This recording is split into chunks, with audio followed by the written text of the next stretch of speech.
Recording start हो गई है। ठीक है, चलो सुनो मेरी बात। कल के लेक्चर में मैंने क्या बताया था वो मैं पहले एक्सप्लेन कर रहा हूँ। मैं पूरा प्रूफ तो नहीं दे रहा, ठीक है ना। मैंने कल क्या किया था, एक्स प्लस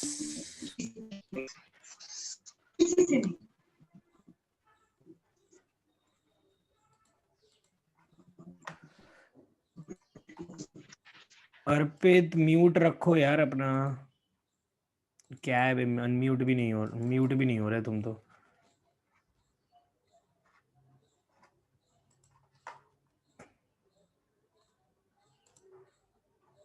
मेरी आवाज़ नहीं आ रही थी, उसकी आवाज़ आ रही थी।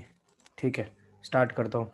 मैंने एक्स प्लस वाई का whole square, x plus y का होल क्यूब, इन सब का एक्सपेंशन करके दिखाया था। ठीक है, फिर मैंने कल तुम लोगों को एक एनसीआर नाम की चीज़ दिखाई थी। एनसीआर नाम की, एनसीआर का फॉर्मूला बताया था, n factorial by r factorial n minus r factorial. यहाँ पे 3 कंडीशंस लिखी थी, वो तीनों कंडीशंस एक बार फिर से लिख देता हूँ मैं।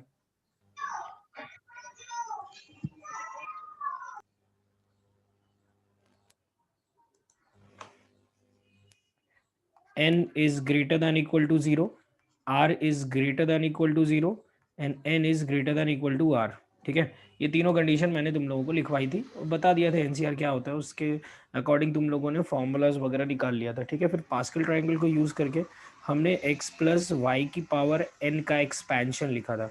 ये क्या था एक्सपेंशन, मैं फिर से लिख रहा हूँ, देखो मैंने जो पैटर्न बताया था उसी के अकॉर्डिंग लिख रहा हूँ। NC0 से स्टार्ट किया, फिर लिखा NC1 एक्स की power n minus one into y, NC2।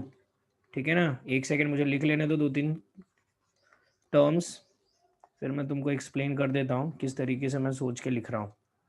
Plus NC n-1 x into y की पावर n-1। ठीक है, ये मैंने एक्सपेंशन लिख के दिया था तुम लोगों को कल के लेक्चर में। ठीक है, तो इसमें कुछ चीज़ें बताई थी। अब वो क्या चीज़ें है वो सुनो। जो तुम लोग तो 11th वालों को तो कोई प्रॉब्लम ही नहीं होने वाली है, क्योंकि वो लोग सीक्वेंस पढ़ रहे हैं। ठीक है, तो इसमें जो मैंने सबसे पहले बताया था, मैंने इसमें बोला था कि अगर सबकी पावर देखोगे, ये n, इसको और इसको जोड़ोगे x और y की पावर तो n, इसको और इसको जोड़ोगे तो y की पावर, दोनों को जोड़ोगे तो n। तो मैंने बोला था इसमें इंडेक्स, हर टर्म का इंडेक्स n होगा, एक तो ये बोला था। दूसरा 1 2 से लेके n तक n टर्म्स हुए और एक ये जीरो वाला एक्स्ट्रा। अरे 1 से लेके 100 तक 100 टर्म्स होते हैं, 0 से लेके 100 तक कितने टर्म्स होते हैं, 101। तो मैंने बोला था इसमें नंबर ऑफ टर्म्स, ठीक है ना, डिसिमिलर टर्म्स भी बोल सकते हैं, अलग अलग टर्म्स है सबके सब, वो n+1 टर्म्स है। ठीक है ना, number of terms is n+1। और क्या बताया था इसमें, हाँ बस यही बताया था। हाँ एक चीज ये बोली होगी शायद कि NC0, क्या हो यार, लॉक कर दूं क्या मैं मीटिंग? एक सेकेंड, मीटिंग, एक सेकेंड।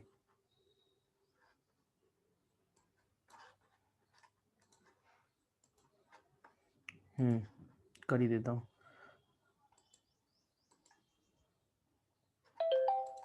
ठीक है, कर दिया मैंने मीटिंग लॉक। अबे हैकर से है वो, भाड़ में। चलो इधर देखो, NC0, NC1, NC2, NC3, इन सब का नाम दिया था अपन ने।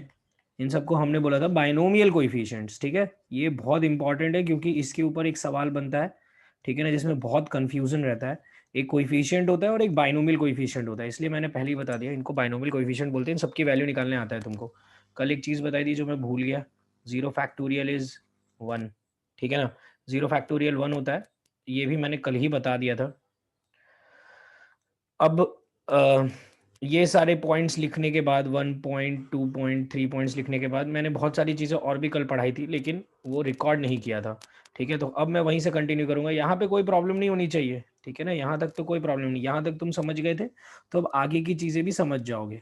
ठीक है, इसके बाद मैं 2 एग्जाम्पल खुद ही लिख दे रहा हूँ, तुम लोग नोट्स में नोट करते रहोगे।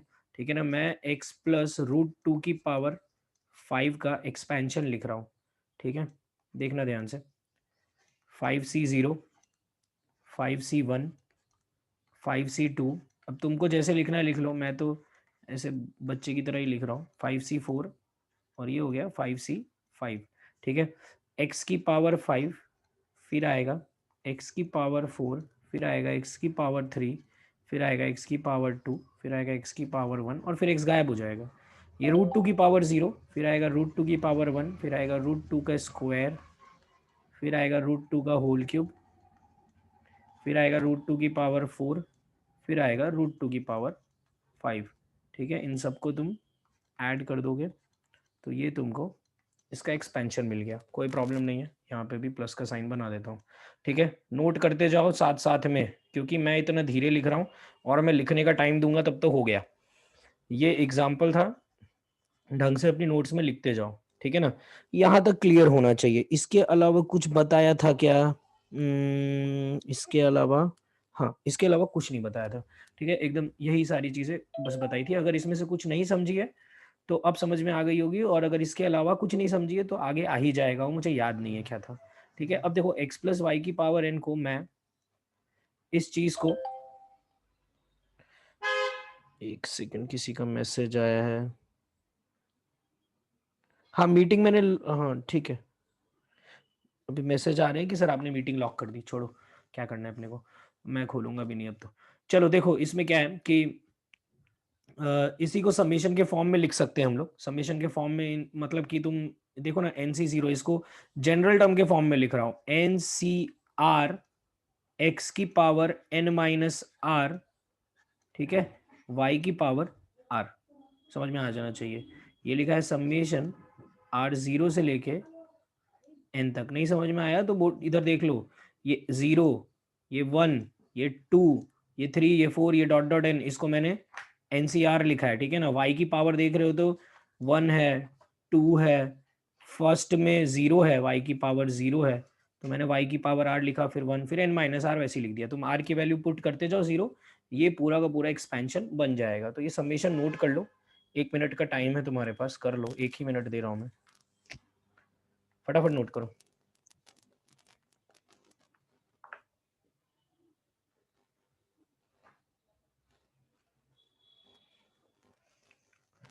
ठीक है,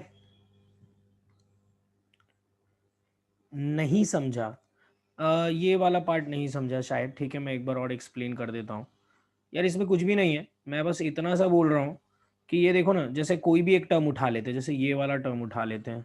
ठीक है ना, इस वाले टर्म को अगर तुम देख के जनरल टर्म लिखने की कोशिश करोगे तो देखो यहाँ 2 है, यहाँ भी 2 है, यहाँ भी 2 है, तो मैंने यहाँ भी R, यहाँ भी R और यहाँ भी R लिख दिया।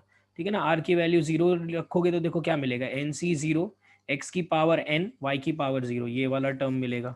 1 रखोगे, नेक्स्ट 1, तो NC1 x की पावर n माइनस 1, वाई की पावर 1 मिलेगा। नेक्स्ट 2 रखोगे तो सिमिलरली ऐसे सारे टर्म्स तुमको मिलते जाएंगे। तुम लास्ट टर्म भी देख सकते हो, लास्ट टर्म के लिए यहाँ पे n पुट करोगे तो NCn x की power n minus n, y की पावर n, देखो लास्ट वाला टर्म मिल गया। ठीक है, तो बस उसी को मैंने रिप्रेजेंट किया और कुछ नहीं किया है समेशन के फॉर्म में।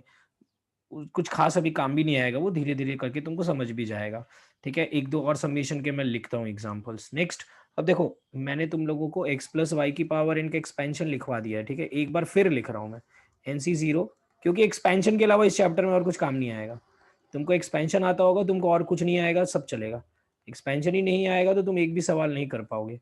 ठीक है ना, अब इसी एक्सपेंशन को 3 अलग अलग फॉर्म में और भी याद रखना है, वो भी लिखा रहा हूँ मैं, NCn वाई की पावर n।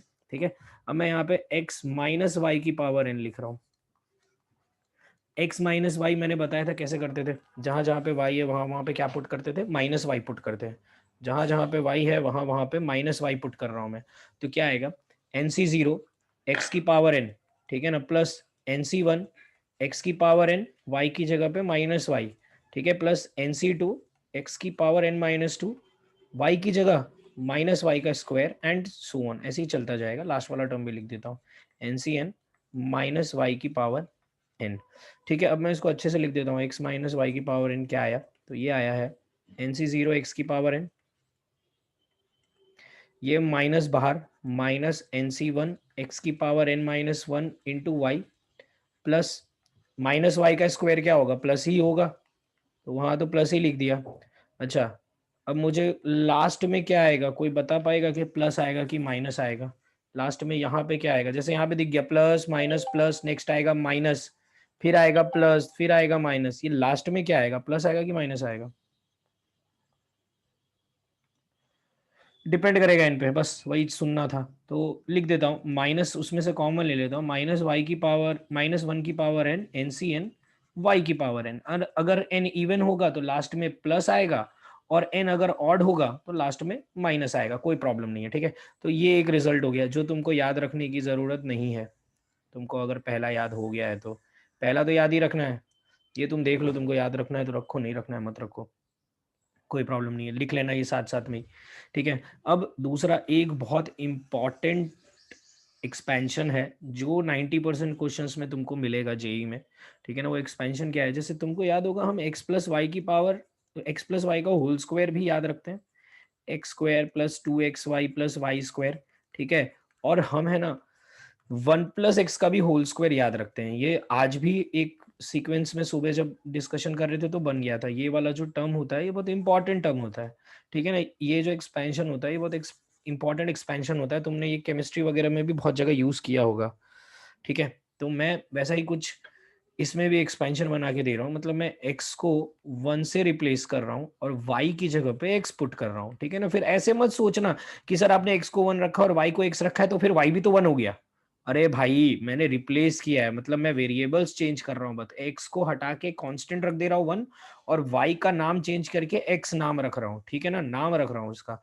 तो वो मत सोचने लगना तुम, ये एरो बना देता हूँ मैं, देखो ये रिप्लेस किया है मैंने y को x से, तो क्या आएगा वो 1 प्लस एक्स की power n is equal to, क्या आएगा देखना ध्यान से, एन सी जीरो, अरे 1 की पावर n इज 1, इसमें x की जगह 1 और y की जगह x रखो ना पूरे में, plus n c one x plus n c two x square plus n c three x cube plus dot dot dot n c n x की पावर n।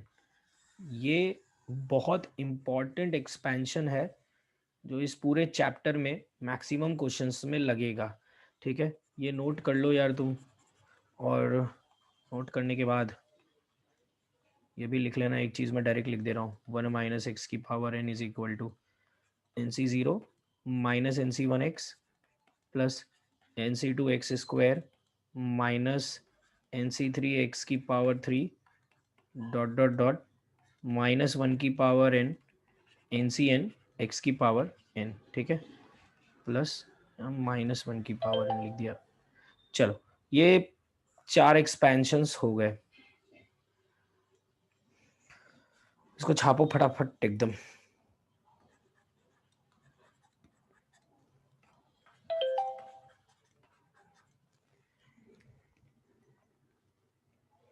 फटाफट छाप लो इसको बस।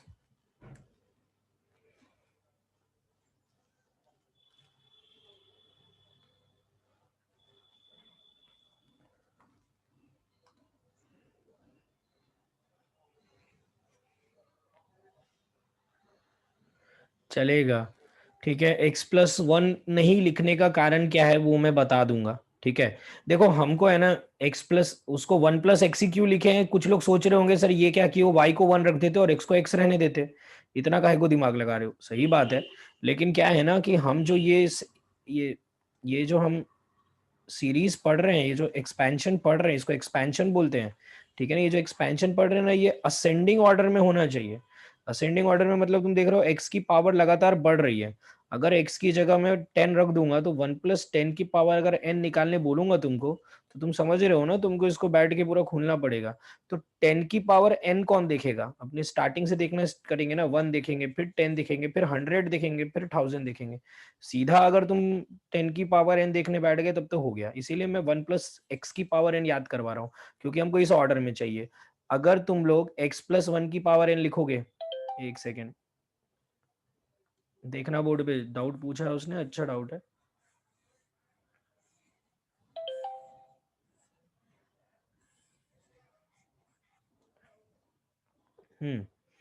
देखो सुनो, अगर हम लोग x प्लस वन की पावर n लिख लेंगे, क्या प्रॉब्लम है, ये भी तो लिख सकते हैं, ठीक है।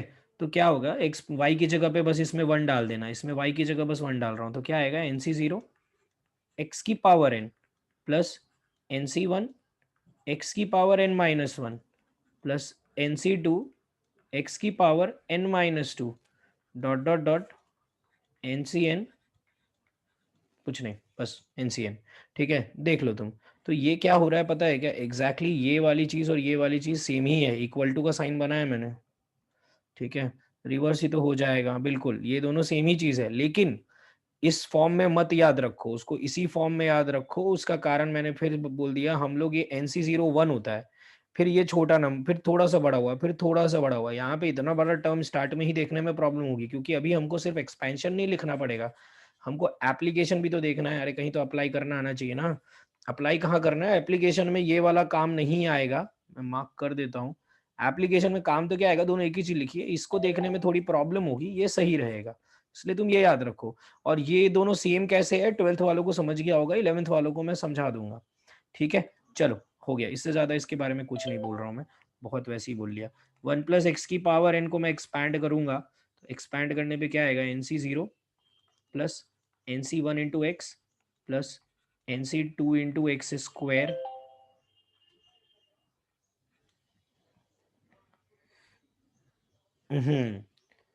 Plus n c three into x cube plus dot dot dot n c n x की पावर एन। ठीक है, यही मैंने एक्सपेंशन लिखवाया है। अब यार मेरे से डाउट मत पूछना, ठीक है, मैं है ना इसको समेशन के फॉर्म में रिप्रेजेंट कर रहा हूँ, तुमको पूछना नहीं चाहिए यार, तुमको खुद लिखना चाहिए समेशन के फॉर्म में। समेशन के फॉर्म में लिखने में क्या है यार, बस अपने को पूरी चीज़ों को एक टब एक तरीके से रिप्रेजेंट करना। अभी क्या पढ़ा रहा था मैं सीक्वेंस में, 11th वाले ही पूछ रहे हैं डाउट, ये तो 12th वाले तो अभी तक बहुत इस टाइप का कुछ कर चुके हैं, इसलिए प्रॉब्लम नहीं होती है उनको। 11th वालों को भी स्टार्ट करना पड़ेगा खुद से लिखना, ये लिखो यार। ठीक है, मैं नहीं बताऊंगा ये क्या क्या लिखा है मैंने, मैंने बस इसी चीज़ को रिप्रेजेंट किया है, अब कैसे लिखा है वो तुम देख लो खुद ही, समेशन के फॉर्म में लिखा है बस उसको। ठीक है, तुम 0 1 2 3 4 एक एक पुट करके देख लो, ये लिखन दिख जाएगा तुमको, तुमको उल्टा आना चाहिए। चलो ठीक है, आगे बढ़ रहा हूँ मैं, ये हो गया। अब है ना हेडिंग डालेंगे हम, जनरल टर्म। ठीक है, देख रहा हूँ मैं चैट पे क्या भेजे हो, हेडिंग डालो तुम लोग जनरल टर्म। जूम जैम करो सर, टॉप का मिस हो रहा है, ये क्या है यार, इतना हाई फाई मेरे को बोलोगे तो टॉप का मिस हो रहा है, मतलब क्या मिस हो रहा है, मतलब टॉप का दिख नहीं रहा है, ऐसा ऐसा कैसे हो सकता है। सबको सबको ये प्रॉब्लम हो रही है क्या, टॉप का नहीं दिख रहा है क्या।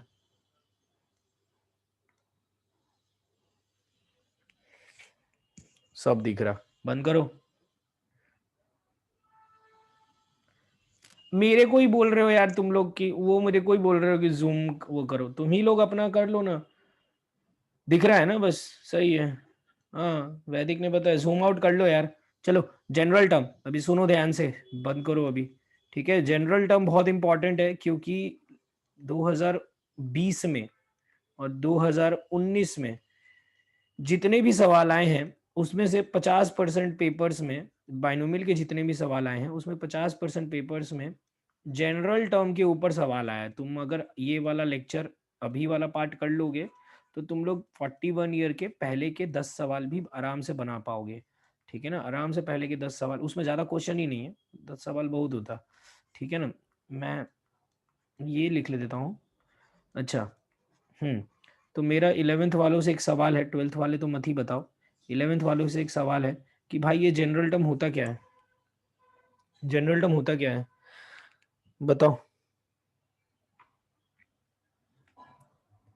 11th वाले जवाब दो।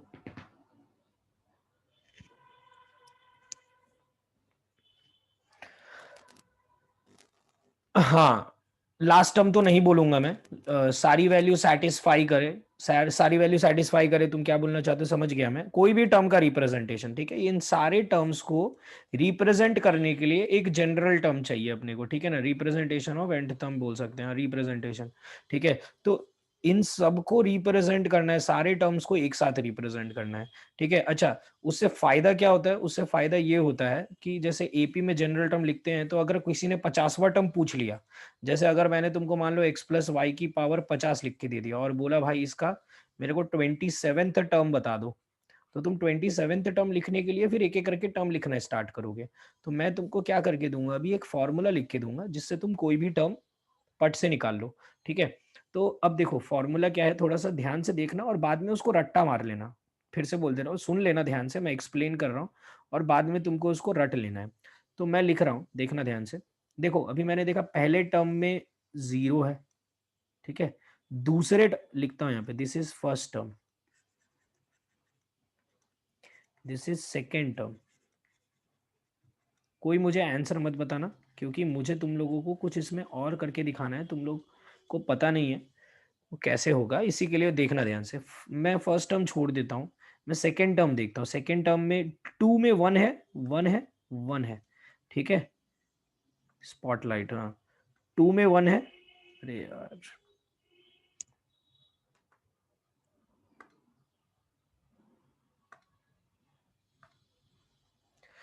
देखो ये 2 में 1 है, ये भी 1 है, ये भी 1 है।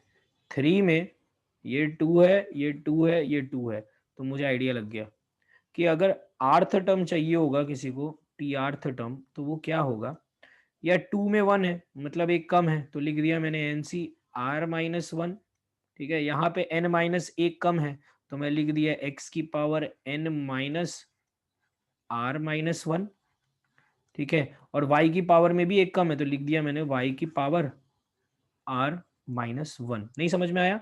ठीक है, नहीं आएगा, मैं एक बार और बोल दे रहा हूँ, वैसे तो बहुत सारे लोगों को आ भी गया होगा, मैं एक बार और बस बोल दे रहा हूँ। मैं यहाँ पे बोल रहा हूँ कि 2 में 1 है, 2 में 1 1 1 है, तो r में r minus 1 r minus 1 r minus 1 डाल दिया। फिर से सुन लो, 3 में 2 2 2 है मतलब एक कम है, तो r में r माइनस 1 r माइनस 1 और r माइनस 1 डाल दिया। ठीक है, अब मैंने बोला यार ये मैं याद नहीं रख कर सकता हूँ। अच्छा मुझे एक चीज बताओ, हाँ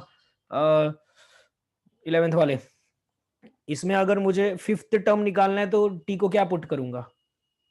इसमें अगर मुझे फिफ्थ टर्म निकालना है तो आर को क्या पुट करूंगा? सॉरी, टी को तो क्या ही पुट करोगे, आर को क्या पुट करोगे? 5 6, वाह। अबे फिफ्थ टर्म निकालना है तो 5 ही पुट करोगे ना, तभी तो फिफ्थ टर्म मिलेगा। एपी में फिफ्थ टर्म निकालने के लिए क्या पुट करते थे? 5 ही तो पुट करते थे। फिर तुम लोगों को एक सवाल भी बना के दिखाया था मैंने दूसरे प्लैनेट का, कि दूसरे प्लैनेट पे गिनती 1 से स्टार्ट नहीं होती है, मान लो वो 1 को 0 बोलते हैं, ऐसा कुछ बताया था। ठीक है, तो फिफ्थ टर्म निकालने के लिए वो लोग कौन सा फॉर्मूला यूज करेंगे वो भी तुम लोगों को बताया था। तो सुनो ध्यान से, अभी मेरे को ये याद करने में बहुत मुसीबत लग रहा है, ये मैं याद नहीं कर पाऊंगा। तो मैं यहाँ पे क्या कर रहा हूँ, जहां जहां पे आर है वहां वहां पे आर प्लस 1 से रिप्लेस कर रहा हूँ। ठीक है, एक सेकेंड लिखने दो फिर डाउट पूछना। जहां जहां पे आर है वहां वहां पे आर प्लस 1 रख दे रहा हूँ। लिख लेता हूँ पहले, फिर पूछना।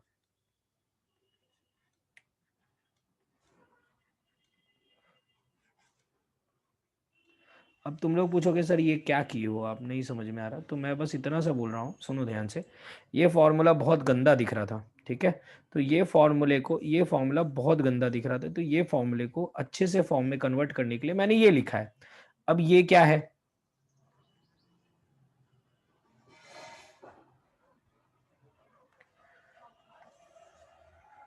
अरे जामनकर, तुम उसको क्यों खाना खाते हुए देख रही हो, इग्नोर क्यों नहीं मार रही? रुको 2 मिनट।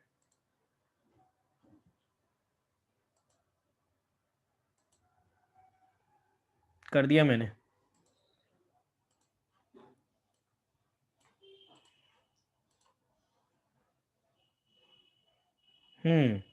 चलो हो गया। तो कहाँ था मैं? हाँ यहाँ था मैं बोल रहा था ये याद करना बहुत टफ लग रहा है मेरे को, मैं नहीं याद कर रहा इसको, तो मैंने क्या किया, इस फॉर्मूले को थोड़ा सा आसान सा बना दिया।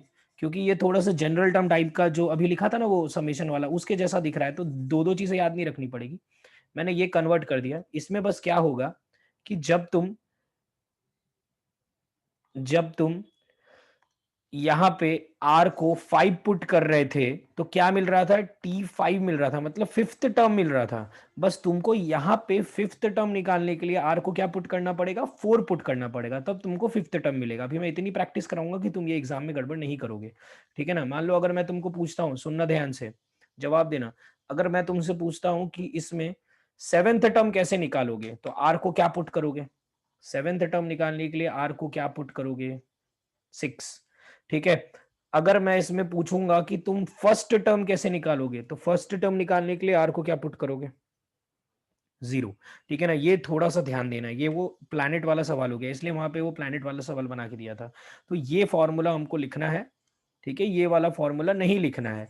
मैंने क्या बोला था पढ़ाते वक्त ही, मैंने ये बोला था कि भाई जैसे ही मैं लिखा दूंगा, ठीक है, तुमको मैं क्या बोला था, रट्टा मार लेना बस। उसके बाद क्या अपने को नहीं याद रखना है कि कहाँ से आया क्या आया, अपने को सीधा सीधा फॉर्मूला ये याद रखना है। तो ये मैं स्टार मार्क कर रहा हूँ।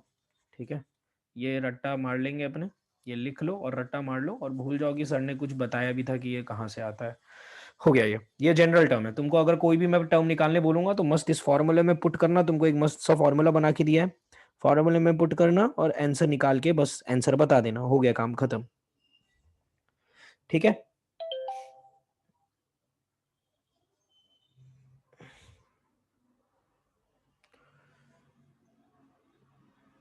अरे सब करा रहा हूँ भाई, मेरे को बेसिक प्रॉब्लम कराओ इसका बता रहे हो। नहीं तुम नहीं बोलते तो लगता है मैं नहीं कराता क्या?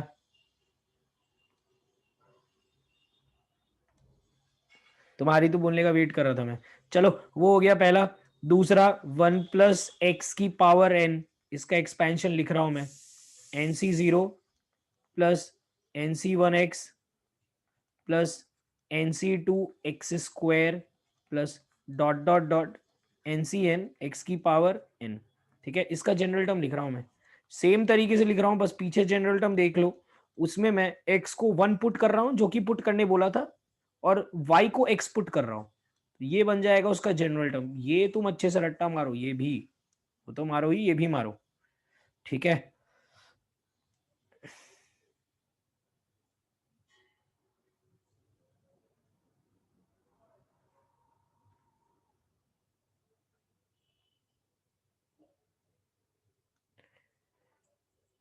चलो लिखो ये, फटाफट लिखो। भी क्वेश्चंस करेंगे, सबको क्लियर हो जाएगा। अगर कोई भी प्रॉब्लम है तो इसमें बस याद रखना, फिफ्थ टर्म निकालने के लिए आर को 4 पुट करना, बस वही गड़बड़ नहीं करना है अपने को। और वो करोगे भी नहीं, इतने क्वेश्चंस मैं करा दे रहा हूँ। ठीक है, मेरे पास बहुत क्वेश्चंस है, पूरी की पूरी शीट करा दूंगा मेरे पास जो है। और दूसरा 41 खुद से सॉल्व कर लेना, हो जाएगा, जम जाएगा काम।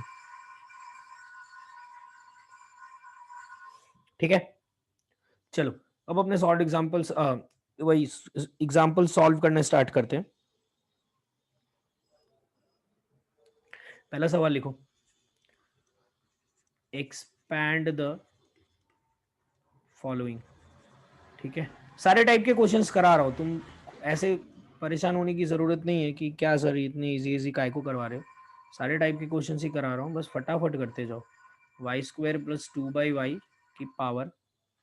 2/y⁴ करो।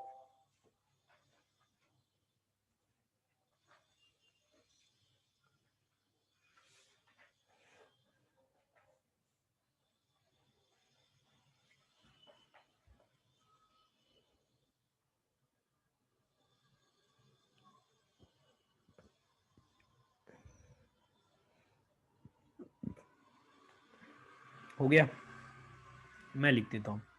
4c0 y² ठीक है, plus 4c1 y² 2/y⁴ plus 4c2 y²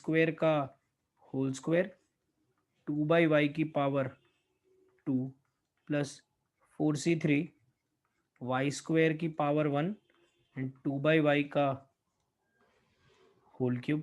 और लास्ट टर्म आएगा 4c4 y² तो आएगा नहीं, 2/y⁴ ठीक है, ये आएगा, ये आ जाना चाहिए तुम लोगों का। ठीक है, नेक्स्ट क्वेश्चन एकदम इजी इजी क्वेश्चन है, ये सब नहीं पूछते। ठीक है, लेकिन तुमको करना यही पड़ेगा। फाइंड 15th टर्म ऑफ, मेरे को आंसर अगर लिख के भेजोगे तो बहुत बढ़िया रहेगा। ठीक है, क्योंकि आंसर है मेरे पास।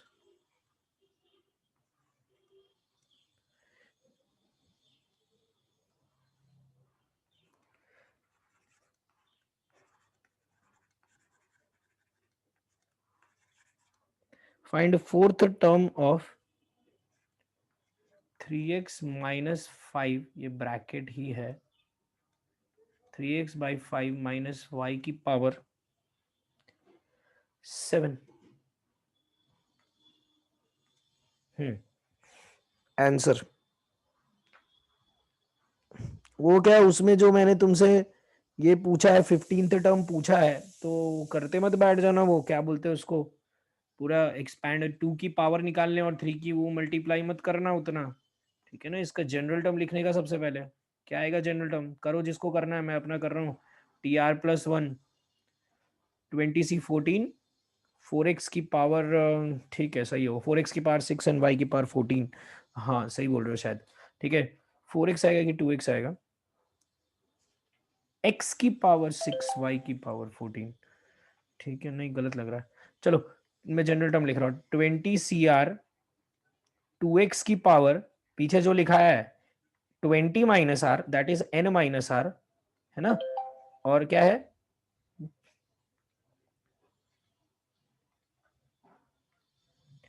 -3y की पावर r। जनरल टर्म यार, इसमें कौन सा टर्म चाहिए, 15वां टर्म चाहिए, 15th टर्म निकालने के लिए r को क्या पुट करोगे, 14 पुट करो, 15th टर्म मिलेगा, T15 क्या मिलेगा, 20C14 2x की पावर 20 माइनस 14 6 -3y की पावर 14, ठीक है। ये मिलना चाहिए, ऐसे कर लेना चाहिए था तुम लोगों को, ठीक है। 4x की पावर 6 और 4x कहाँ से अच्छा 20 से 14 x की पावर 6 क्यों लिख रहे हो, 2x क्यों नहीं लिख रहे हो यार, शुभम जोशी और एक और ने ऊपर मेरे को x लिख के दिया था, रेड टाइगर्स, 2x का क्यों नहीं लिख रहा है इसका, TR+1 term, NCR 7CR x की power n minus r 7 minus r minus y की पावर आर। अबे x की जगह वहां पे सिर्फ x था, यहाँ पे अगर मैं 3x, हाँ अच्छा ठीक है, ग्रुप ग्रुप पे आंसर मत भेजो, कोई टेंशन नहीं है। यहाँ पे 6th टर्म निकालना है, 4th टर्म निकालना है, 4th टर्म निकालने के लिए आर को क्या पुट करोगे, 3 7C3 3x/5 की पावर 4 माइनस वाई की पावर 3, ठीक है, सिंपल सा है, इतना सा तुमको करना ही चाहिए खुद से, ठीक है। सिर्फ 2 एक्सपेंशंस बोले थे मैंने, यही दोनों का मेरे को टर्म्स चाहिए था, ठीक है। ये भी क्लियर होगा तुम लोगों को, किसी को कुछ बोलना है क्या, ठीक है। ये हो जाए तो डन लिखो, फिर मैं आगे बढ़ता हूँ, हो जाए तो डन लिखना, ठीक है। अब मैं एक बहुत इंपॉर्टेंट क्वेश्चन करा रहा हूँ, उसके बाद मैं मेंस के क्वेश्चंस देना स्टार्ट करूंगा, इसलिए बहुत अच्छे से देखना उसको, ठीक है। ये मैं ही करके दिखाऊंगा, तुम लोग सवाल लिखो। Find the term independent of x in the expansion of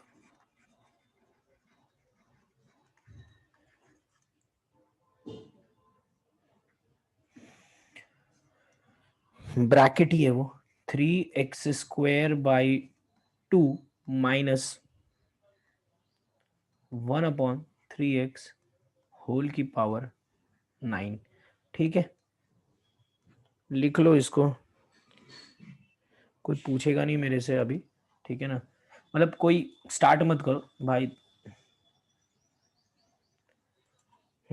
ठीक है। चलो मेरी बात सुनो, अब मैं इसका जनरल टर्म लिखता हूँ, ठीक है, देखो एकदम ध्यान से, general term TR+1 is equal to 9CR 3x² by 2 की power 9 minus r minus 1/3x की पावर आर, ठीक है। ये क्लियर है। यहाँ पे लिखा है find the term independent of x, मतलब तुम एक चीज सोच के देखो, इसको जब एक्सपैंड करोगे तो बहुत सारे टर्म्स आएंगे, उसमें एक्स के पावर होंगे, किसी में नहीं होंगे, ठीक है। मतलब किसी में 9 पावर होगा, या हो सकता है किसी में 7 पावर हो, किसी में 5 पावर हो, कुछ ऐसे भी टर्म्स आएंगे जिसमें कोई पावर नहीं होगा, मतलब एक्स की पावर 0 होगा, पूरा एक्स कट गया होगा। अरे नहीं समझ में आया तो एग्जाम्पल है x plus one by x का होल स्क्वायर। जब इसको ओपन करते हो तो आता है x square plus one by x square plus 2। ये वाले टर्म में एक्स गायब हो जाता है, ठीक है ना। तो मैं वही यहाँ पे बता रहा हूँ कि कैसे करना है इसको सॉल्व, कैसे टर्म निकालेंगे बिना एक्सपैंड किए। तो हम उसका जनरल टर्म लिखेंगे, ठीक है। उसके बाद हम लोग सारे टर्म्स को, मतलब एक्स के पावर्स को साथ में कर लेंगे। जैसे देखो इसको मैंने लिख दिया 3/2 के साथ ये पावर अलग कर लिया, और एक्स स्क्वायर के साथ वो पावर अलग कर लिया। मैं बहुत बच्चे की तरह बता रहा हूँ, ये फालतू सी चीज है, ठीक है ना। इसमें भी -1 के साथ अलग कर लिया, 3 के साथ अलग कर लिया नीचे, और एक्स के साथ अलग कर लिया, ठीक है। अब यहाँ पे मैं क्या कर रहा हूँ, बाकी सारी जो चीज़ें हैं वो सारी चीज़ें तो लिख ही दे रहा हूँ मैं। 9 CR 3/2 की पावर 9 - R, ठीक है। -1 की पावर R/3 की पावर R। बस एक्स के जो पावर्स हैं, कौन से पावर्स एक्स के, ये वाले और ये वाले, बस मैं इन दोनों को साथ में कर रहा हूँ। तो ये क्या लिखा है, ये अगर ध्यान से देखोगे तो मल्टीप्लाई होगा तो 18 - 2R, और नीचे का पावर -R हो जाएगा। अगर एक्स की पावर A/, एक्स की पावर B, एक्स की पावर A-B, ठीक है। अब तुमको क्या चाहिए, ऐसा टर्म चाहिए जो एक्स के इंडिपेंडेंट है। शांति रखो यार, बताने दो मुझे। ऐसा टर्म चाहिए जो एक्स के इंडिपेंडेंट है, मतलब एक्स क्या होना चाहिए, गायब होना चाहिए। गायब कब होगा, जब पावर क्या हो जाएगा उसका 0। तो 18 - 3R जब 0 होगा, 18 - 3R 0 कब होगा, जब R 6 होगा। तो तुम बोल दोगे यहाँ पे R 6 आ गया, ठीक है। लेकिन R वगैरह किसी ने पूछा नहीं था तुमसे। सवाल क्या है, फाइंड द टर्म, कौन सा टर्म है जो इंडिपेंडेंट ऑफ एक्स है। तो कौन सा टर्म आया यहाँ पे, 6 पुट करोगे तो आंसर क्या आएगा, 7th term is independent of x. देखो ये बहुत गड़बड़ होती है, ठीक है ना। 7th term is independent of x. और दूसरा, अगर तुमसे 7th टर्म पूछा कि भाई टर्म क्या है, तो तुम इसमें आर को 6 पुट करके पूरा का पूरा टर्म भी निकाल सकते हो। आराम से नोट करो, किसी को डाउट है तो पूछो, ठीक है। मिलिंद नहीं आता है, 7 आता है, ठीक है। 6 तो आर तो 6 आ रहा है, लेकिन टर्म पूछा है वो तो 7th टर्म है आंसर, ठीक है।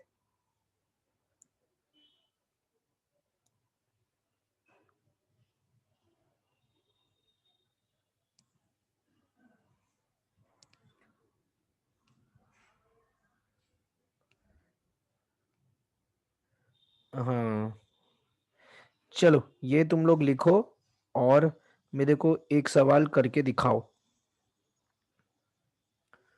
सेम क्वेश्चन ही है, सेम क्वेश्चन ही है, बस मैं डेटा चेंज कर रहा हूँ।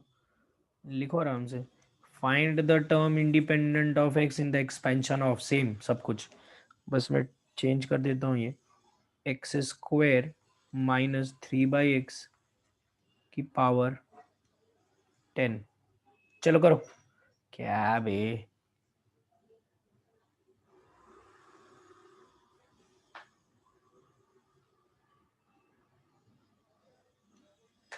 हाँ हो गया, चलो चुपचाप करो यार, बकवास बंद करो।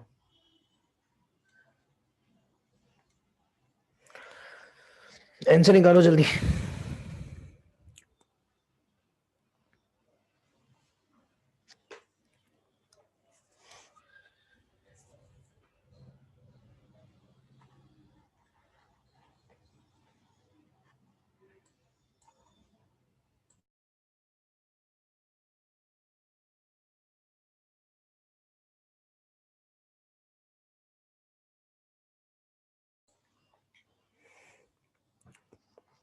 आंसर आए तो बताओ मुझे, देखता हूँ सबसे पहले किसका आता है।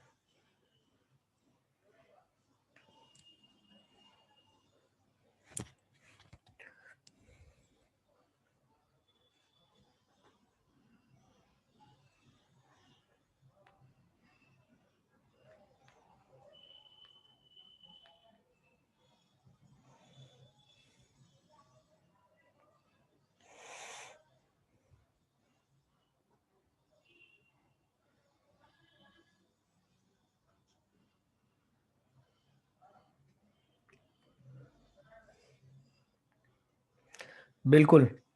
यार ये कैसे जवाब दे सकते हो यार, ये किसने बोला? अबे 6 तो आंसर नहीं आ रहा है, कैलकुलेशन मिस्टेक की हो, फ्रैक्शन में आ रहा है। हाँ ओम ये सही बोले। और 23/3 तो आंसर बता रहे हो। अरे नो सच टर्म आएगा ना यार। आर की वैल्यू तो इंटीजर आनी होने इंटीजर आनी चाहिए ना। आर ही अगर इंटीजर नहीं आया तो फिर मतलब क्या है? इसका जनरल टर्म लिख देता हूं मैं।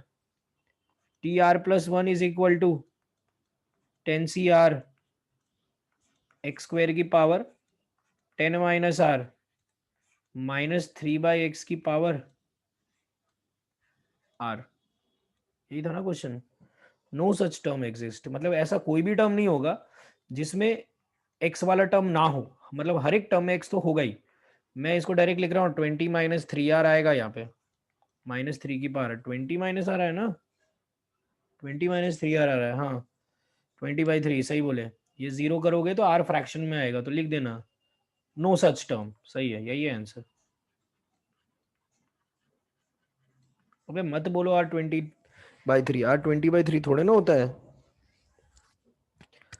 ठीक है, R20/3 थोड़े ना होगा, कुछ भी बोल रहे हो। तो चलो अब देखो, एक्सपेंशन पढ़ा दिया है। अब एक्सपेंशन पढ़ाने के बाद है ना, कैसे पढ़ाता था मैं हर साल, वही करवा रहा हूँ मैं। ठीक है, मैं अलग अलग हेडिंग लिखा रहा हूँ, अलग अलग प्रकार के क्वेश्चंस का। Questions based on general term. वैसे तो मैक्सिमम क्वेश्चंस ही जनरल टर्म के ऊपर बेस्ड होते हैं, लेकिन इस बार हम क्वेश्चंस ऐसे देखेंगे जो जनरल टर्म, या एक सेकेंड मत लिखो जनरल टर्म, इसको और अच्छे से लिखा देता हूँ मैं। कोई questions based on coefficient of x, x ही लिख लो, समझ जाएगा। ठीक है, ये लिखो पहला heading, coefficients, questions based on coefficients of x. अब मैं तुमको इसमें एक टाइप के सवाल कराऊंगा, फिर मैं नेक्स्ट हेडिंग लिखाऊंगा, उसमें एक टाइप के क्वेश्चंस कराऊंगा, तो तुमको समझ जाएगा कि बाइनोमियल का कहाँ कहाँ पे यूज है, और बहुत ज्यादा यूज है बाइनोमियल का। तो ये एक टाइप के सवाल है जो तुमको तुम्हारे मेंस वगैरह में भी तुमको बहुत क्वेश्चंस मिल जाएंगे इस टाइप के। ठीक है, तो देखो मैं इजी से हार्ड की तरफ जाऊंगा। Find coefficient of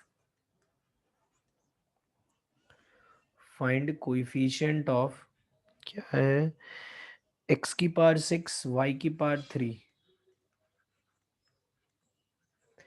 in the expansion of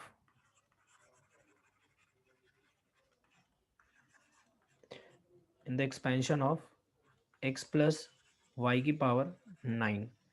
ठीक है, दूसरा क्वेश्चन, करते जाओ, सब बन जाएगा तुमसे। फाइंड कोएफिशिएंट ऑफ, सिर्फ जनरल टर्म लिखो और स्टार्ट करो।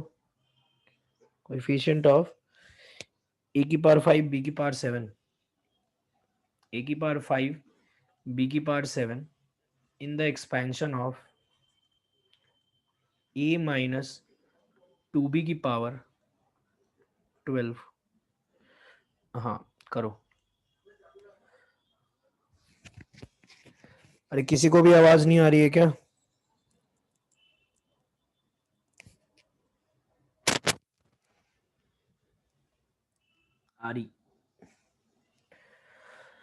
आ रही है आवाज, मैं कुछ नहीं कर सकता। बाहर चले गए तो अंदर नहीं आ पाओगे, समझ गए ना? कोई भी अगर बाहर चला गया तो अंदर नहीं आ पाएगा। इसका आंसर आएगा 9C3।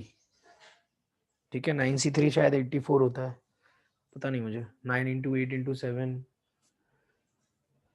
3 3 × 4, हाँ 84 होता है। ठीक है, 9C3 आएगा। कैसे? जनरल टर्म लिखो, TR+1 = 9CR x⁻9 - R y⁻R। तो तुमको x⁻6 और y⁻3 चाहिए। x⁻6 और y⁻3 कैसे आएगा? जब यहाँ पे x को रखोगे 6, सॉरी r को रखोगे 6, तो अपने आप वो बन जाएगा। नहीं, r को रखेंगे 3।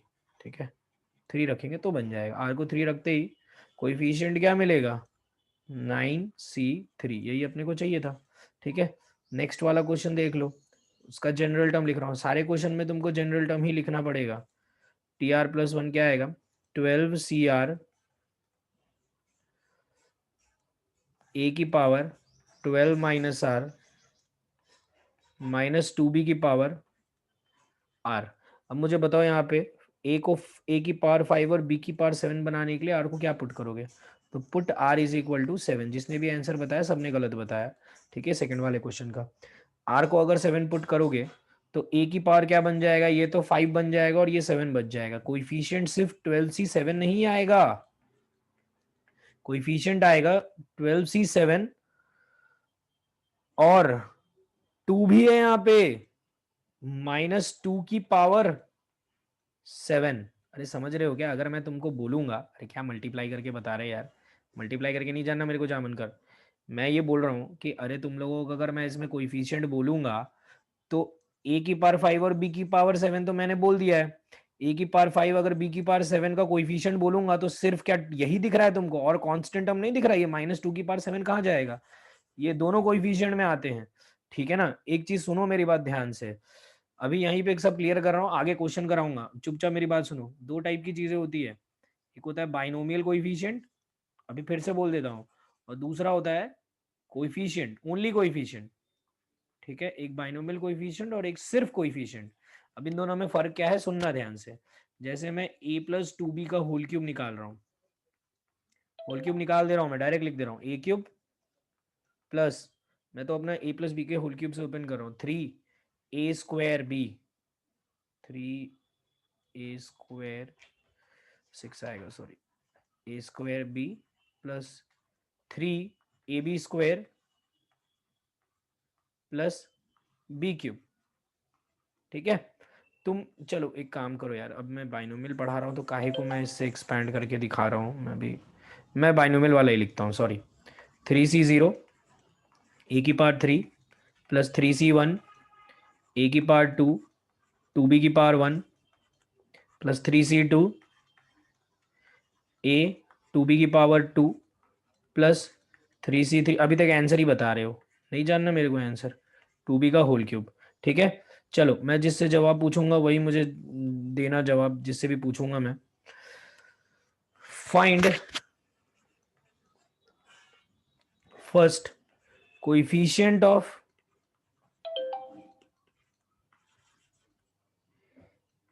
a²b। अथर्व जवाब दो मेरे को, अथर्व बसाड़े।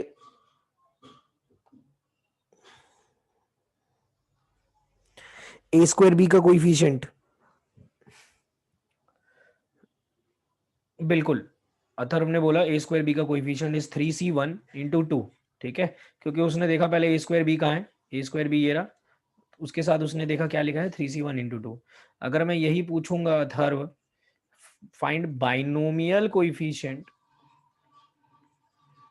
ऑफ a²b, तो क्या बोलोगे अथर्व,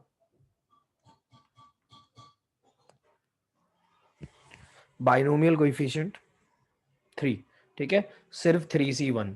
जब मैंने तुम लोगों को कल का लेक्चर पढ़ाया और जब मैंने आज का लेक्चर का में रिवीजन कराया तो मैंने सबसे पहले यही बताया कि बाइनोमियल कोएफिशिएंट मतलब बस इतना ही होता है, NC0 NC1 NC2, इनको बाइनोमियल कोएफिशिएंट बोलते हैं।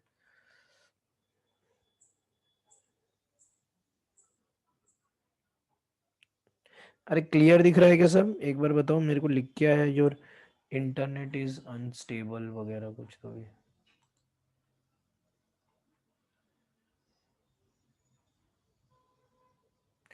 हाँ क्लियर ही होगा, ऑल ओके, ठीक है। मेरी भी चार्ज में लगी है, मेरी तो बढ़ती जा रही है, थोड़ा अटक रहा है, अबे क्लियर है, चलो ठीक है। ये कोएफिशिएंट होता है बाइनोमियल कोएफिशिएंट, और ये सिर्फ कोएफिशिएंट होता है, इसका ध्यान रखना, ये नोट करना है तो नोट कर लो, ठीक है, कोई प्रॉब्लम नहीं, मुझे 2 मिनट दे रहा हूँ। हाँ ठीक है, ठीक है, चलो अभी अपने आगे क्वेश्चंस की तरफ बढ़ते हैं, क्योंकि क्वेश्चंस ही हैं इस चैप्टर में और कुछ नहीं है, इसी के लिए ऑनलाइन ऐसे पढ़ा रहा हूँ, वरना क्लास में भी ले लेता। चलो अब मेरी बात सुनो, फाइंड, तीसरे टाइप का सवाल इंडिपेंडेंट वाला कराया, कुछ कोएफिशिएंट निकालना सिखाया, बाइनोमियल कोएफिशिएंट निकालना सिखाया, सब एक ही में इसमें तो पढ़ा दिया। Find seventh term of root two की पावर रूट टू का क्यूब रूट, ठीक है, 2 का क्यूब रूट और 3 का भी क्यूब रूट होल की पावर n, ठीक है। इसका सेवेंथ टर्म बस लिख के दिखाओ, निकलेगा तो नहीं, बस लिखना ही पड़ेगा, लिख दो बस।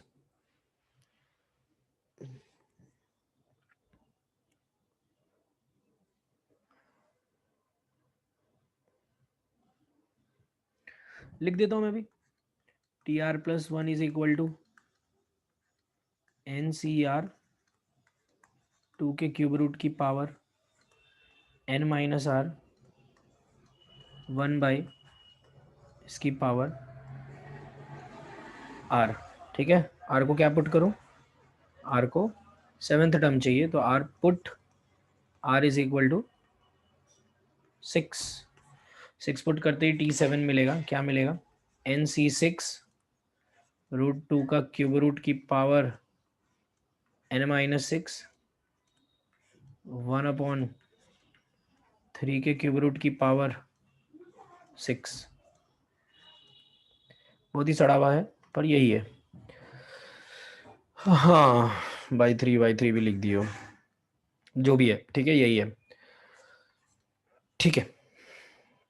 अब मैं क्या बोल रहा हूँ कि हाँ, 11th वाले ध्यान से सुनना।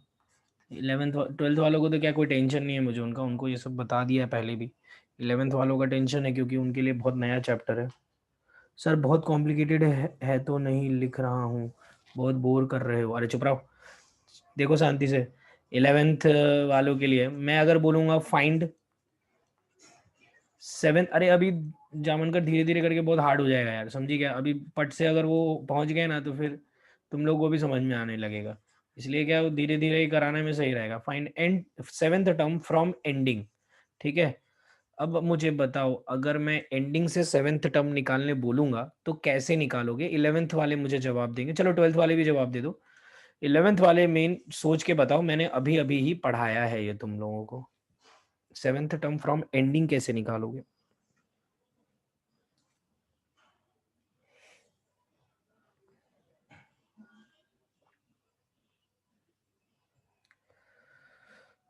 समझा नहीं मुझे। हाँ, सर्वेश ने बहुत सही जवाब दिया है, स्विच। n-7 नहीं निकालते हैं Jamankar,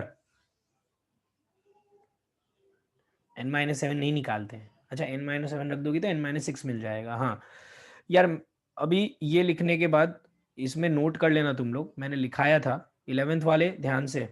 n-r+1 represents rth term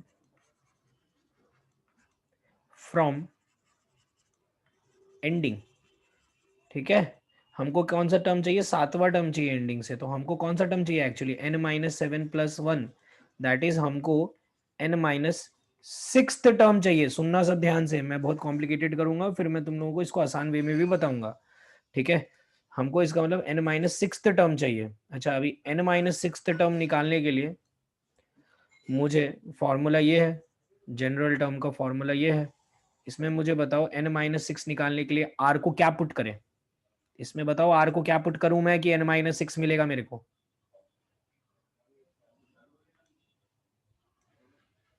n-7, ठीक है। पुट n-7, तो देखो n-7 पुट करते ही तुमको मिलेगा t, n-7+1 is n-6, n c n-7 √2 cube जो भी है इसकी पावर 7 आ जाएगा यहाँ पे, n कट जाएगा 1/3 की पावर n-7, ठीक है। समझ में आ गया ये चीज़, ये क्लियर होना चाहिए। अब इसी को करने का एक तरीका बताता हूँ मैं तुमको, ये नोट बना के तुम लिख लेना, ठीक है। बहुत सिंपल सा तरीका है, तुम लोगों को याद होगा। अब मैं ये एक्सप्लेन क्या ही करूँ, इतना तो कॉमन सेंस मुझे अभी तक किसी ने जवाब ही नहीं दिया। एक ही ने बोला, हाँ वही बोल रही थी, एक ही ने बोला स्विच कर देना, ठीक है, बस एक ही ने बोला स्विच कर देना, सिद्धे ने। वो क्या बोल रहा है वो तुमको पता होना चाहिए। मैंने बोला था कि एपी का अगर तुमको स्टार्टिंग से सेवेंथ टर्म निकालना है अगर तुमको एपी का स्टार्टिंग से 7th टर्म निकालना है तो सीधा आर को क्या पुट कर दो, 7 पुट कर दो, ठीक है। और अगर तुमको उसका एंडिंग से 7th टर्म निकालना है तो मैंने बोला था एपी ही पलट दो। तो हम यहाँ पे भी क्या कर सकते हैं, जैसे ये जो टर्म है ना, इस टर्म को पलट दो मतलब बाद वाला पहले लिख दो, और क्या। और अरे यार मैं नोट लिखा रहा था ना, चलो पहले मैं नोट लिखा देता हूँ, उसके बाद ये मैं करके भी दिखाता हूँ। नोट लिखो पहले तुम, नोट लिखो अच्छे से। To find rth term from ending, interchange the terms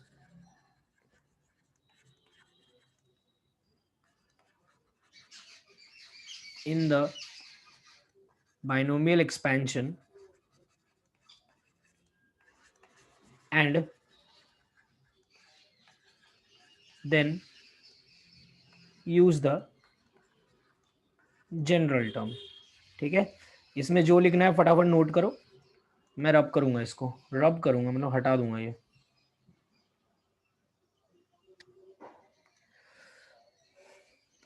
मैं ये हटा रहा हूँ, ये इस साइड वाला पार्ट हटाऊंगा मैं, राइट साइड वाला। जल्दी से लिखो इसको।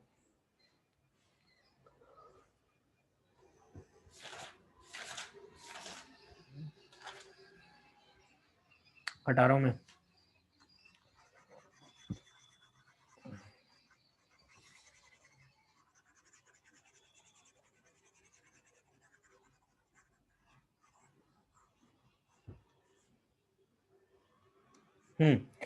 तो क्या करने बोला मैंने, रिवर्स करने बोला, तो मैं रिवर्स करके लिखता हूँ। जो बोला मैं वो फॉलो कर रहा हूँ बस, ठीक है। तुम लोगों को समझ में तो आ ही गया होगा वो।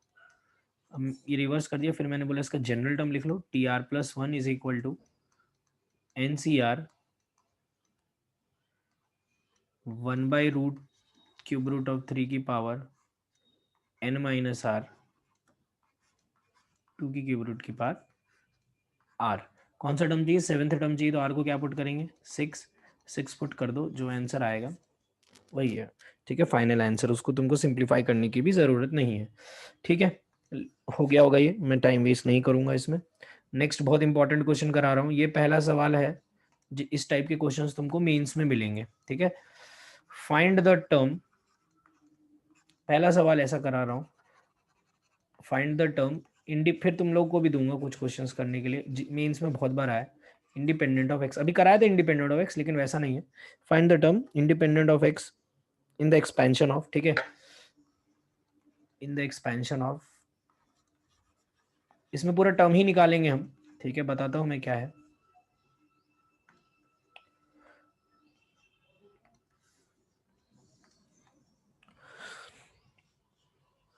जल्दी लिखो।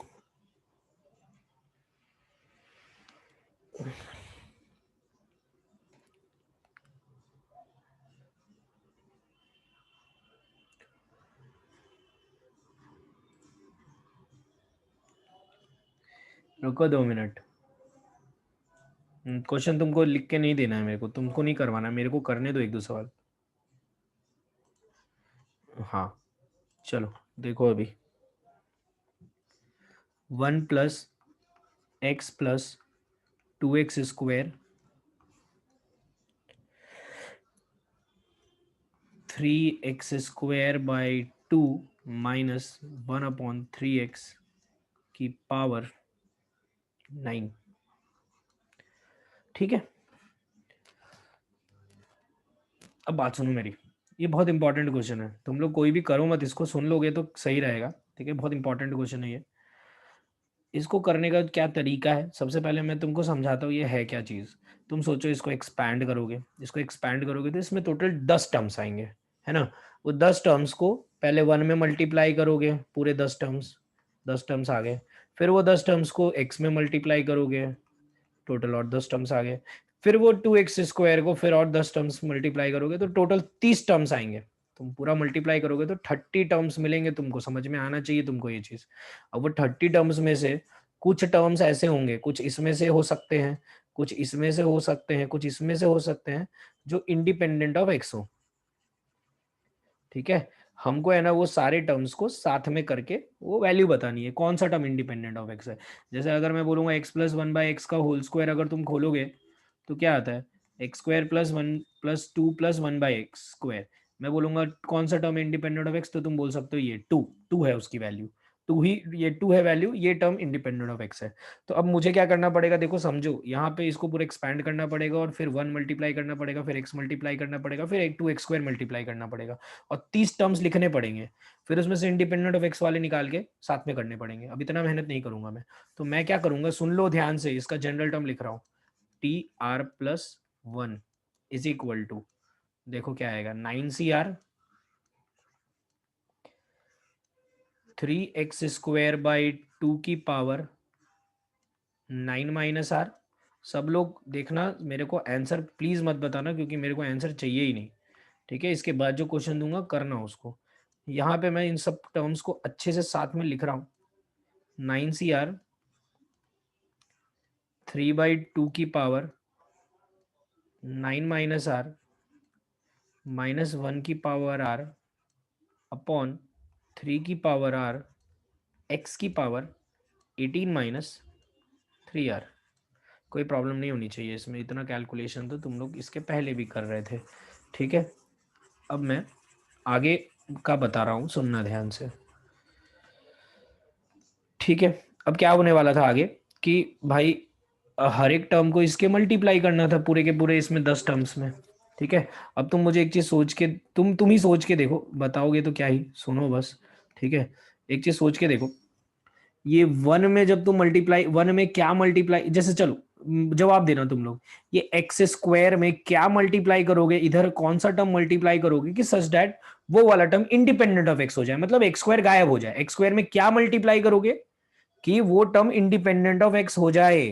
जवाब दे दो यार, एकदम यार सिंपल सा लॉजिक वाला काम है, ठीक है। और पिता ने बोला 1/x स्क्वायर, एक्स की पावर -2 वाला टर्म, अरे सोच के देखो, ठीक है, हो गया, अब जवाब मत दो, अब मुंह बंद रखो। हाँ, अब मुंह बंद रखो यार प्लीज। मैं बोल रहा हूं ये वाले टर्म में, ये वाले टर्म में कौन सा टर्म मल्टीप्लाई करोगे, इधर के टोटल 10 टर्म्स मल्टीप्लाई करने हैं इसमें, तब 10 टर्म्स मिलेंगे, फिर इधर वाले 10, फिर इधर वाले 10। मैं बोल रहा हूँ इसमें कौन सा टर्म मल्टीप्लाई करेंगे कि इंडिपेंडेंट ऑफ एक्स हो जाए। तो देखो सारे टर्म्स वो लिखूंगा नहीं मैं, इंडिपेंडेंट ऑफ एक्स वाले लिख रहा हूँ। तो मैं बस देख ले रहा हूँ ये वाले के एक्सपेंशन में कौन सा टर्म आएगा जिसमें एक्स की पावर -2 हो, है ना। तो मैं देखता हूँ 18 माइनस 3r कब -2 बनेगा, ठीक है। तो सबसे पहले लिखते हैं फॉर 2x स्क्वायर, हेडिंग डाल ले रहा हूँ इसी में, ये सब तुम लिखना मत, ये तो बच्चों वाला काम है, ठीक है ना। 18 minus 3r is equal to -2, अरे -2 होगा तभी ना, ये पावर -2 होगा और ये पावर 2 होगा कट के, ये आ गया 20 इज इक्वल टू 3r, ठीक है। 20 इज इक्वल टू 3r कब होता है, जब r 20/3 होता है, not possible, no such term, ऐसा कोई भी टर्म नहीं मिलेगा, क्या भेज रहे हो।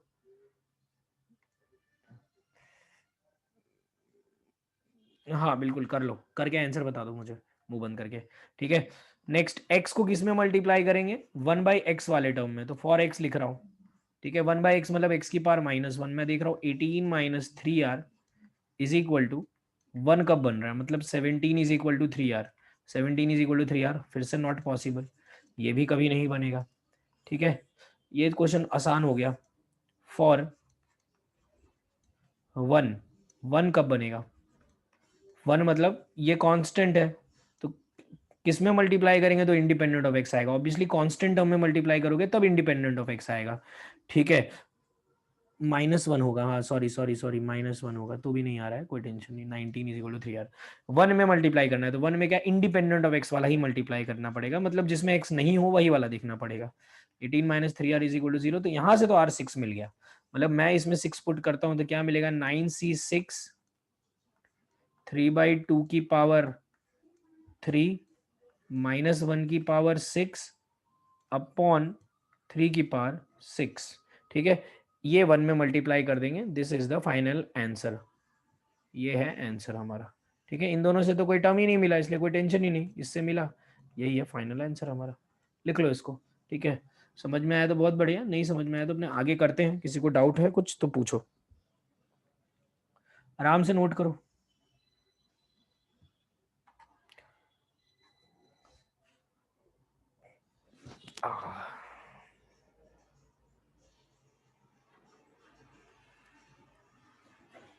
गलत बोल रहे हो शायद, गलत है आंसर।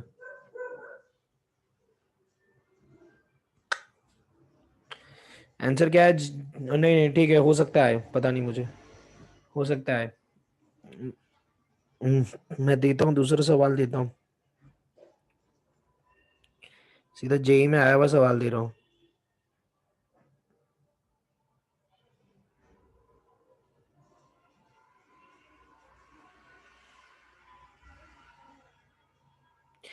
इस साल तो बहुत सारे क्वेश्चंस थे, तुम लोग अगर नोट्स निकाल के, नोट्स बोल रहा हूँ मैं, तुम 41 ईयर निकाल के देखोगे ना, तो इस साल तो बहुत क्वेश्चंस पूछा है।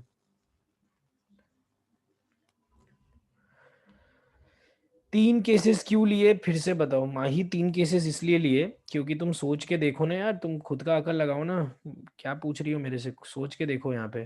तीन केसेस इसलिए लिए क्योंकि इसको हमको इन इसके इसमें टोटल इसको एक्सपैंड करोगी तो 10 टर्म्स आएंगे, ठीक है। इसको उन 10 से मल्टीप्लाई करोगी, फिर इसको उन 10 से मल्टीप्लाई करोगी, फिर इसको उन 10 से मल्टीप्लाई करोगी। तो मैं देख रहा हूँ इसको कौन से टर्म से मल्टीप्लाई करेंगे तो इंडिपेंडेंट ऑफ एक्स आएगा।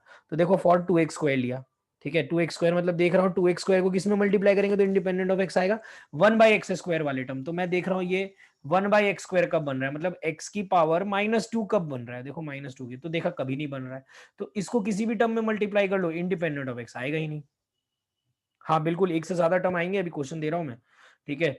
ये x है, ये x है, मतलब x को किस में मल्टीप्लाई करेंगे तो इंडिपेंडेंट ऑफ x आएगा, 1/x में मल्टीप्लाई करेंगे। तो देखो मैंने देखा कि ये वाली चीज 1/x कब बनेगी, मतलब ये -1 कब बनेगा, तो मैंने -1 के इक्वल किया है उसको, ठीक है। सिमिलरली मैंने ऐसे ही सारे क्वेश्चंस, ऐसे ही सारी चीजें सॉल्व की है।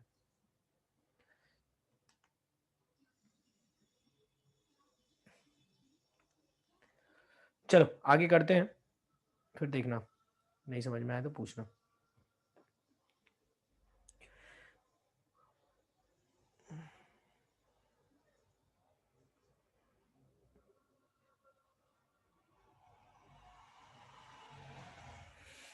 चलो इसमें भी एकदम हार्ड मिल गया क्वेश्चन।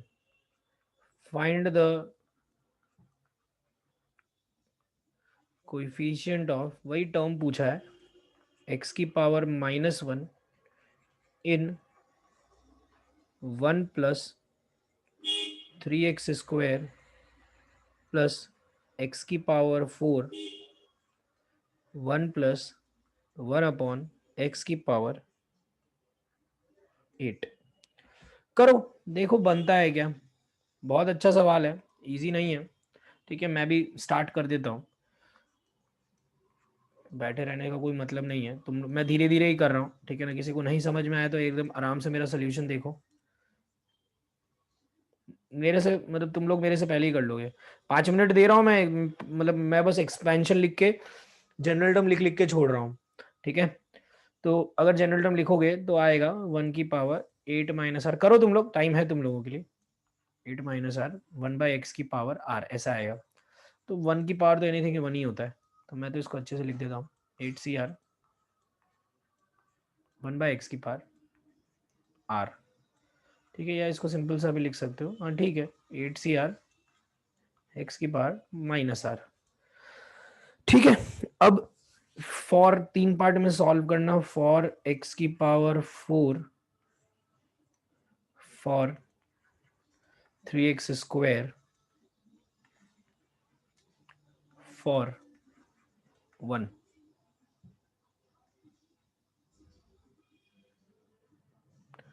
ठीक है।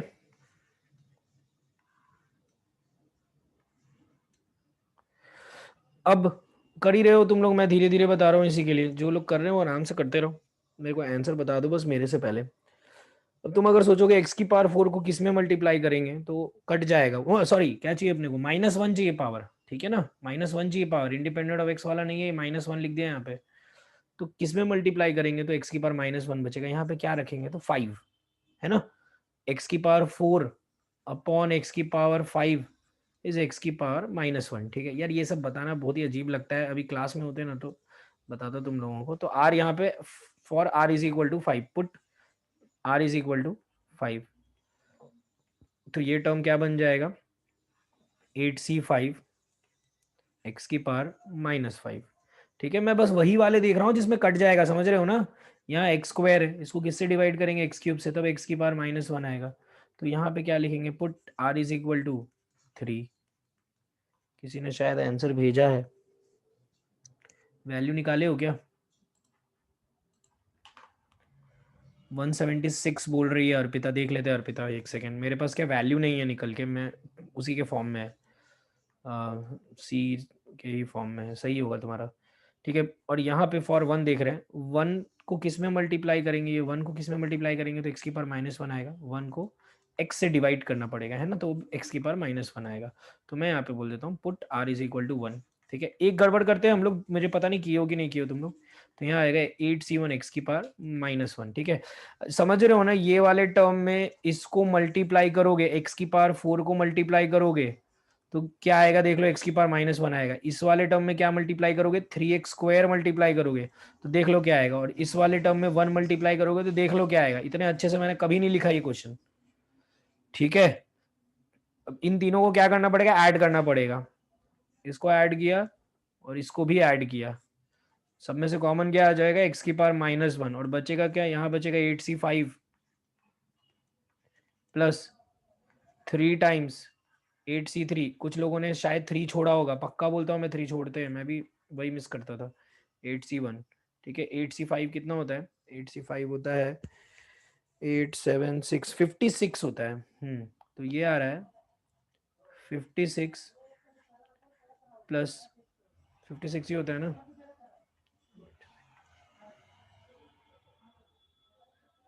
गुप्ता 3 छोड़ा है तुमने शायद, सही लिखा ना मैंने तो, हाँ।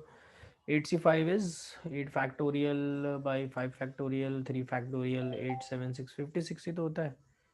3 इंटू 56 इज 168 प्लस 8, मेरा तो ये आ रहा है।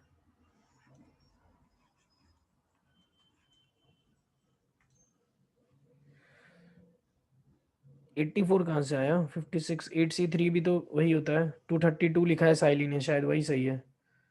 हाँ 232 आ रहा है। अरे रे ओम, तुम पूछोगे क्या मेरे से ये सवाल, ऐड क्यों कर रहे हैं। अबे जब इसको मल्टीप्लाई करोगे इसके पूरे 9 टर्म्स में से, तो सारे टर्म्स तो ऐसे ही लिखते हो ना, दिस पूरे पूरे टर्म जब लिखोगे, मैंने उधर जब 10 टर्म्स दिखाए थे, पूरे के पूरे कितने टर्म्स आएंगे, ये 9 टर्म्स में से टोटल मल्टीप्लाई करोगे तो टोटल 27 टर्म्स आएंगे।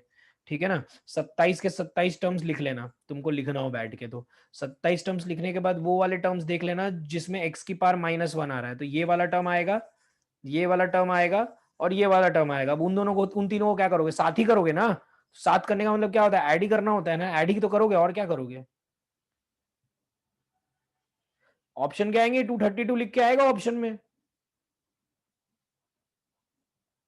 ऑप्शन में 232 लिख के आएगा, और क्या आएगा। ठीक है, चलो नहीं समझा तो बहुत बढ़िया, अभी समझेगा नेक्स्ट क्वेश्चन में।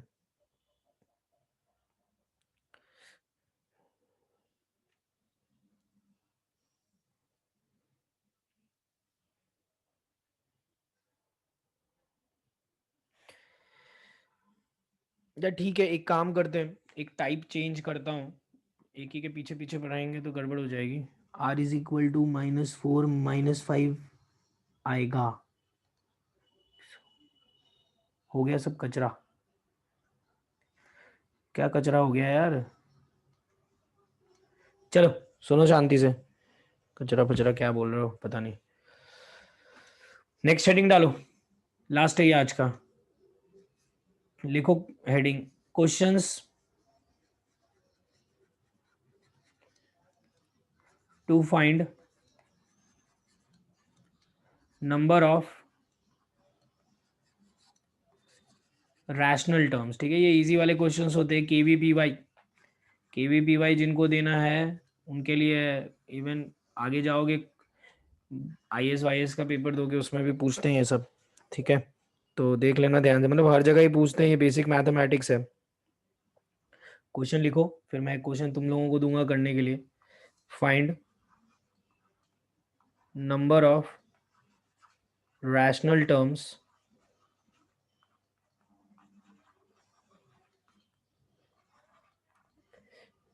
in the expansion of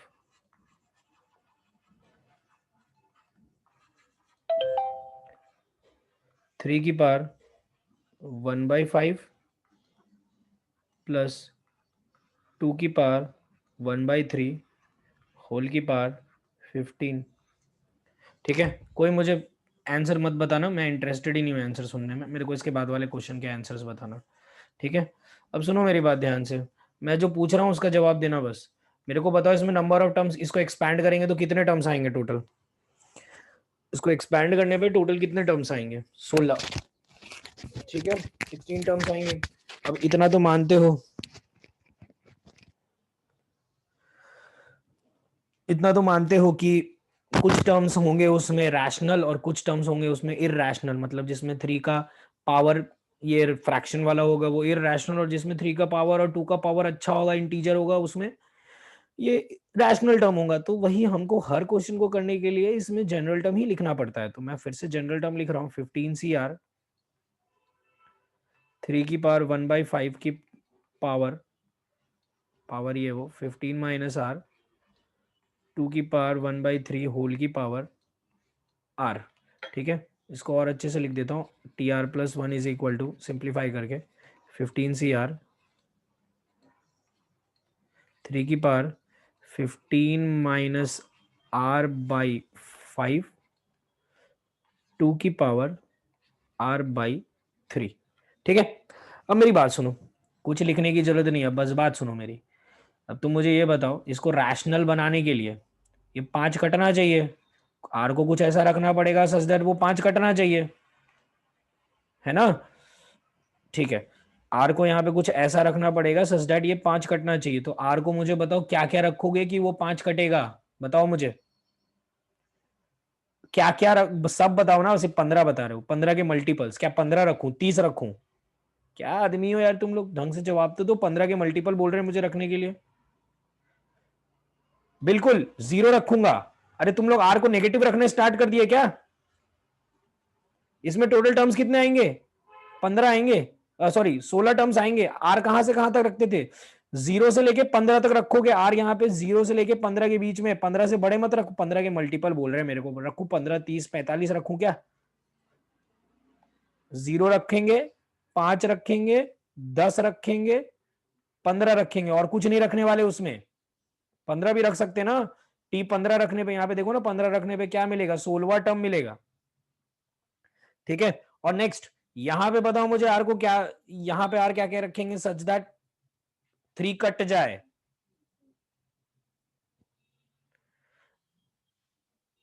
अरे तुम मुझे आर बताओ ना, यहाँ पे क्या रखेंगे?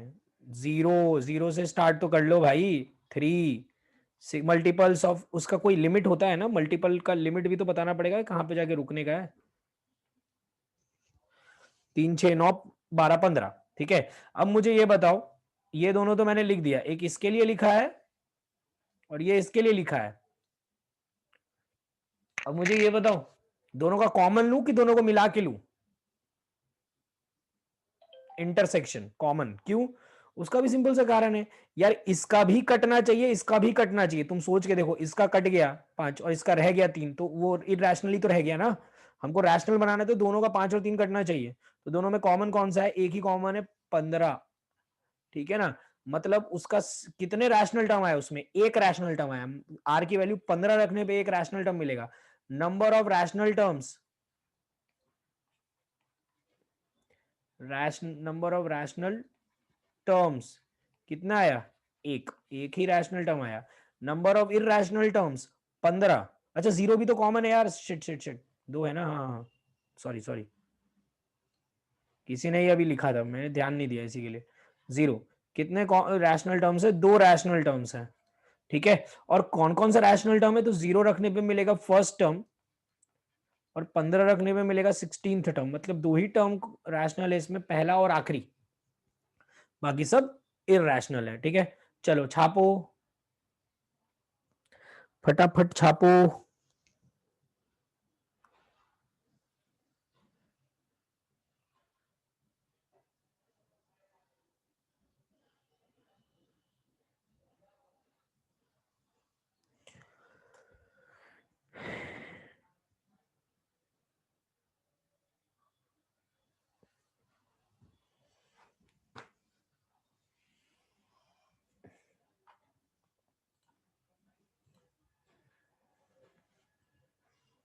नहीं नहीं, जूम पे नहीं, ये तो मैं एक्स्ट्रा में पढ़ा रहा हूँ, इसी के लिए जूम पे करा रहा हूँ। बाकी तुम लोगों को तो मैं रेगुलर क्लास तो चलती ही रहेगी। ये चैप्टर ही ऐसा है, इतना सब लाइव पढ़ाने में बहुत टाइम लगता है, इसी के लिए जूम पे करा दे रहा हूँ मैं भी आराम से बैठे बैठे। और वो लाइव में प्रॉब्लम क्या होता है यूट्यूब पे कि इंटरनेट प्रॉब्लम होता रहता है, लाइट जाती रहती है। यहाँ पे कोई फ़र्क नहीं पड़ता है, लाइट रहे नहीं रहे सब है अपने पास। ठीक है, चलो हो गया। अभी इतने सवाल मत पूछो भाई, 2 मिनट रुक जाओ।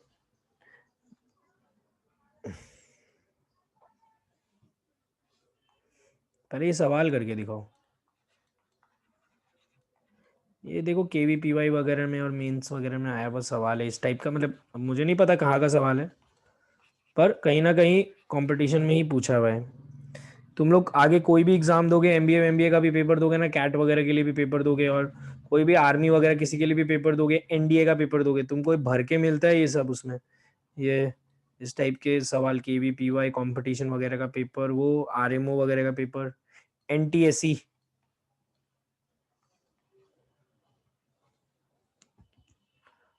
मैं करवर के नहीं दिखाऊंगा। किसमें 8 टर्म है बे? किसमें 8 टर्म है? मैंने पावर में 15 लिखा था। किसमें 8 टर्म दिख रहे तुमको?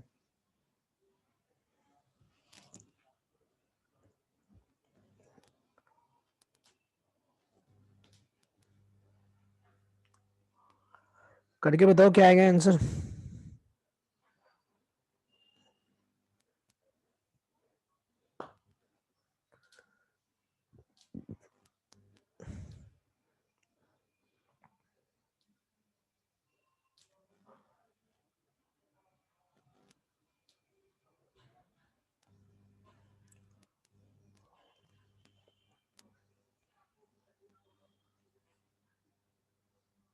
हाँ क्लास रोज रहेगी।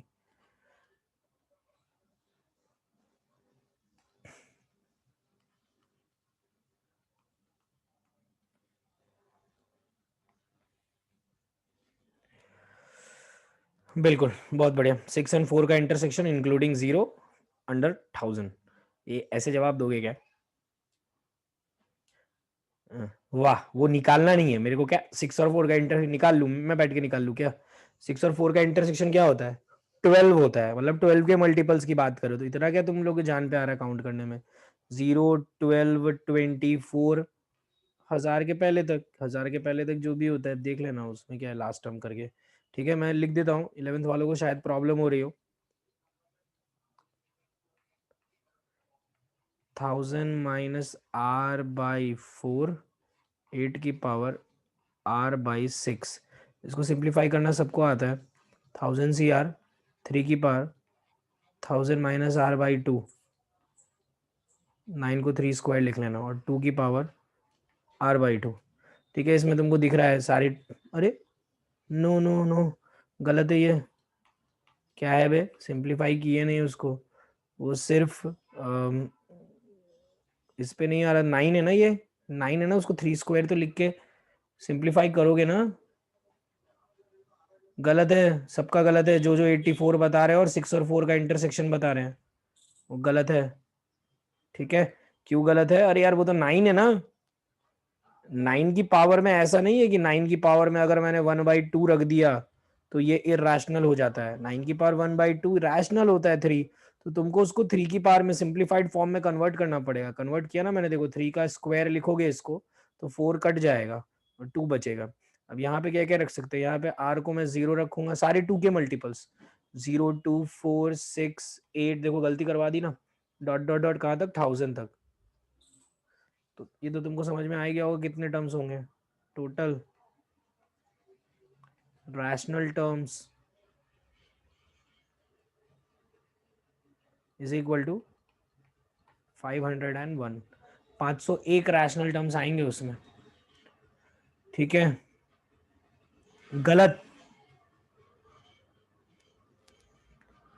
अबे 8 को लिखो 2 का क्यूब, क्यूब लिख के काटो ना। भाई क्या पूछ रहे हो मेरे को, ये 8 को लिखो ना यार, 2 का क्यूब क्या आएगा पावर पूछ रहे हैं मेरे को, खुद को नहीं समझ में आ रहा है क्या आएगा पावर?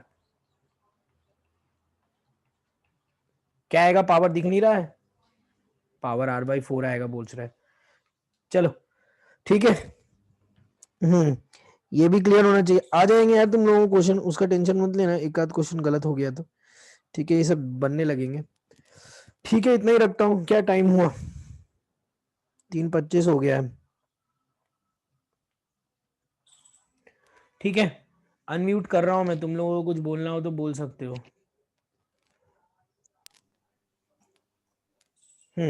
बोलो।